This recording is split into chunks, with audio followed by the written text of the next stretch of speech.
Good morning, church. We're looking at John chapter 10 this morning.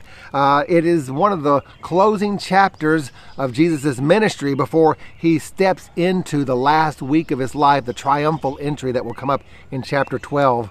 And the closing section of this chapter here is a confrontational interaction between the religious leaders and Jesus, where twice they try to either arrest him or have him killed. And Jesus is pretty blatant, pretty open and communicative about who he is and the claims that he makes about himself. Here's what he says in verse 37.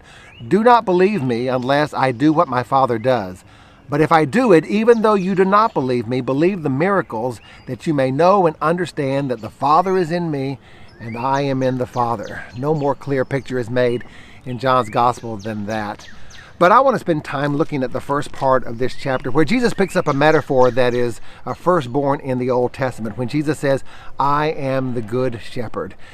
Sheep tending is not a trade that we're familiar with. We understand cattle raising, but the purpose behind that is to harvest the cattle, to butcher the cattle at the end. But in sheep tending, the purpose is to protect the lives of the sheep, because these sheep are going to provide a lifelong income for you. And there's a unique bond that happens between sheep and shepherd in the Jewish shepherding tradition. And so that metaphor is used both in Old and New Testament to describe this relationship that God has with us. Psalm 23, "The Lord is my shepherd, I shall not want." And Jesus picks this up for himself. And there's two descriptions of this shepherding that takes place here in this chapter. The first one is this: "The sheep will know my voice, and I know my sheep." It's important for us to realize two things about that. One, that God knows us. He knows where we are and what we're doing, and he knows the struggles that we're facing.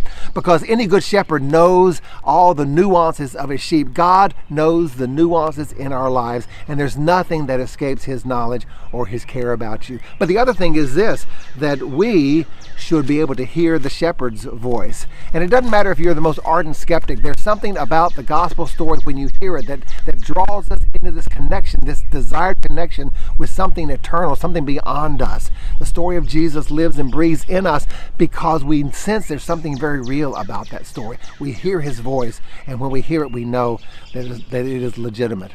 But another portrait of shepherding in this chapter is that the shepherd will lay down his life for his sheep.